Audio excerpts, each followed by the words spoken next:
Morning. Okay. Today we're going to continue studying the miracles of Prabhu Shri Yeshu. आज हम प्रभु मसीह के चमत्कारों पर पुनः ध्यान देंगे. In particular, we are going to be studying from Mark chapter 1. और विशेष रूप से हम मरकुस उसके पहले अध्याय में से देखेंगे. Verses 21 21वां पद through 39. से लेकर 39 पद तक. And I want to begin by just reading the passage through.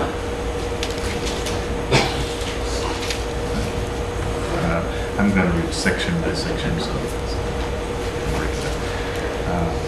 So beginning with verse 21. They went to Capernaum, and when the Sabbath came, he entered the synagogue and taught. They were astounded at his teaching, for he taught them as one having authority, and not as the scribes.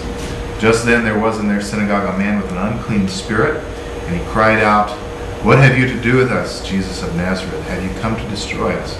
I know who you are, the Holy One of God." And Jesus rebuked him, saying, "Be silent, and come out of him." And the unclean spirit, convulsing him and crying with a loud voice, came out of him.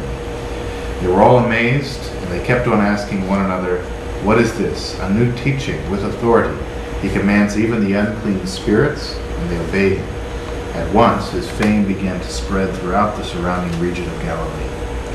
और वे कफरनहूम में आए, और वह तुरंत सब्त के दिन सभा के घर में जाकर उपदेश करने लगा, और लोग उसके उपदेश से चकित हुए, क्योंकि वह उन्हें शास्त्रियों की नाई नहीं परंतु अधिकारी की नाई उपदेश देता था.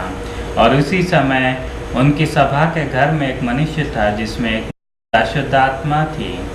उसने चिल्लाकर कहा, "ए यीशु नासरी, हमें तुझसे क्या काम? क्या तू हमें नाश करने आया है? मैं तुझे जानता हूँ तू कौन है, परमेश्वर का पवित्र जन." यीशु ने उसे डांट कर कहा, "चुप रह और उसमें से निकल जा." तब अशुद्ध आत्मा उसको मरोड़कर और बड़े शब्द से चिल्लाकर उसमें से निकल गई. इस पर सब लोग आश्चर्य करते हुए आपस में वाद विवाद करने लगे कि यह क्या बात है, यह तो कोई नया उपदेश है. वह अधिकार के साथ अशुद्ध आत्माओं को भी आज्ञा देता है, और वे उसकी आज्ञा मानती हैं. सो उसका नाम तुरंत गलील के आसपास के सारे देश में हर जगह फैल गया. As soon as they left the synagogue, they entered the house of Simon and Andrew with James and John. Now Simon's mother-in-law was in bed with a fever, and they told him about her at once. He came and took her by the hand and lifted her up, and the fever left her, and she began to serve them.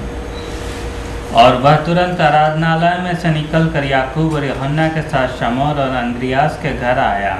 और शमौन की सास ज्वर से पीड़ित थी, और उन्होंने तुरंत उसके विषय में उससे कहा. तब उसने पास जाकर उसका हाथ पकड़ के उसे उठाया, और उसका ज्वर उस पर से उतर गया, और वह उनकी सेवा टहल करने लगी.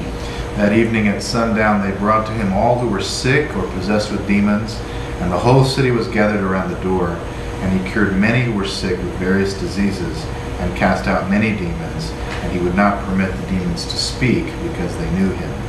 संध्या के समय जब सूर्य डूब गया, तो लोग उस सब बीमारों को और उन्हें जिनमें दुष्ट आत्माएं थी उसके पास लाए, और सारा नगर द्वार पर इकट्ठा हुआ. और उसने बहुतों को जो नाना प्रकार की बीमारियों से दुखी थे चंगा किया, और बहुत से दुष्ट आत्माओं को निकाला, और दुष्ट आत्माओं को बोलने न दिया, क्योंकि वे उसे पहचानती थी. We'll stop there. और हम यहाँ पर ख़त्म करेंगे. I am enjoying this story today because it is one day in the life of Prabhu Shri Yeshu. और मैं इसे बहुत पसंद कर रहा हूँ क्योंकि ये एक दिन प्रभु मसीह की ज़िंदगी का है. There are not a lot of places in the Dharma Shastra that give us really a picture of one full day of the life of Jesus. और बहुत सी जगहों पर धर्मशास्त्र में प्रभु यीशु मसीह के पूरे दिन की दिनचर्या को नहीं दिखाया गया है. So this is a nice story to look at.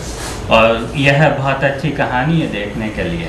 And from what we know about Jesus, we see the kinds of things that we would expect. और प्रभु मसीह के बारे में हम जो जानते हैं, तो इस तरह की चीज़ों को हम उम्मीद कर सकते हैं. understand last week you studied miracles of Jesus over nature.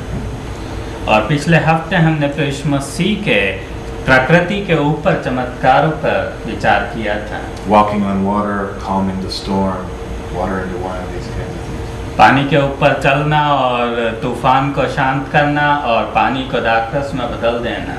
So this story is something of what we would expect. तो इसलिए हम इस तरह की घटनाओं को निश्चित रूप से उम्मीद कर सकते हैं। The day begins with a powerful public miracle. और यह दिन एक बहुत ही बड़े चमत्कार के साथ शुरू होता है। Prabhu Yishu goes into the synagogue, the house of prayer. और प्रभु मसीह मंदिर में जाते हैं। Already people in that community had begun to hear some stories about Jesus. और वहाँ पे लोगों ने प्रभु मसीह के बारे में थोड़ा बहुत सुना हुआ है। And so they behaved the way you and I would behave. और वे हमारी तरह ही व्यवहार कर रहे थे। They came. They wanted to hear this visiting teacher. वे सब आए ताकि वे सुन सकें कि प्रभु मसीह क्या कह रहे हैं। So probably that day the synagogue was quite full. और इसलिए शायद उस दिन मंदिर पूरा भरा हुआ था। And Jesus begins to teach. और प्रभु मसीह शिक्षा देने लगे। But as he teaches, the people are hearing a kind of teaching that is surprising to them. और वे इस तरह की शिक्षा को सुन रहे थे जो उनके लिए आश्चर्यजनक थी। We have no idea what he taught that day. हमें नहीं मालूम कि प्रभु मसीह ने उस दिन क्या शिक्षा दी। But we know that the way Prabhu Yishu taught that day was surprising. किंतु हम इस बात को जानते हैं कि जिस तरह से प्रभु मसीह ने शिक्षा दी वह आश्चर्यजनक थी। We are said that the people were amazed because he taught as one having authority. और लोग इसलिए चकित हुए क्योंकि प्रभु मसीह उस तरह से सिखाते थे जैसे वे अधिकार के साथ सिखा रहे हैं। And therefore not like their normal religious teachers. और वे उस तरह से नहीं थे जैसे कि उनके धार्मिक अगुआ थे। It was common in those days for a religious teacher to teach in the name of another religious teacher. और उस समय यह साधारण तौर से था कि जो अगुए थे वे दूसरे अगुए के नाम पर शिक्षा दिया करते थे। So for example, I might come in as a young teacher. उदाहरण के तौर पर अगर मैं एक छोटे शिक्षक के रूप में आऊं, And I would say, let me tell you something that I learned from an old teacher. और मैं कहता हूं कि मैं आपको उस बारे में बताऊंगा जो मैंने बुजुर्ग शिक्षक से सीखा है। And I would say, this very old teacher, his name is Anil. और मैं कहता हूं कि यह बहुत बुजुर्ग शिक्षक अनिल है। And Anil taught me these things, so let me teach you. Anil ने मुझे इन चीजों को सिखाया इसलिए मैं आपको सिखाता हूँ। And you would listen and you'd think, yes, Anil, he's quite old, so okay, we can listen to this teaching.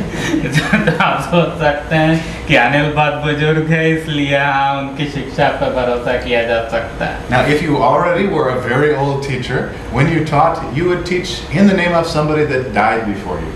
और अगर आप बहुत बुजुर्ग शिक्षक हैं अनिल जैसे तो आप उस ऐसे शिक्षक का उदाहरण देंगे जो पहले ही मर चुका हो। So if Anil is coming to teach, he would say, let me teach you something that I learned from many generations ago. तो इसलिए जब अनिल शिक्षा देंगे तो वो कहेंगे कि मैं आपको बताता हूँ उस बारे में जो कि बहुत कई पीढ़ी पहले बताया गया है। So when Prabhu Yishu came into that place of prayer to teach, और जब प्रभु मसीह उस शिक्षा की जगह पर शिक्षा देने आए, he came as a young teacher. प्रभु मसीह एक छोटे शिक्षक के रूप में आए। He was my age. वे शायद मेरी उम्र के रहे होंगे। And I have a new phone and I don't know how to turn it to silent. So if anyone knows how, please.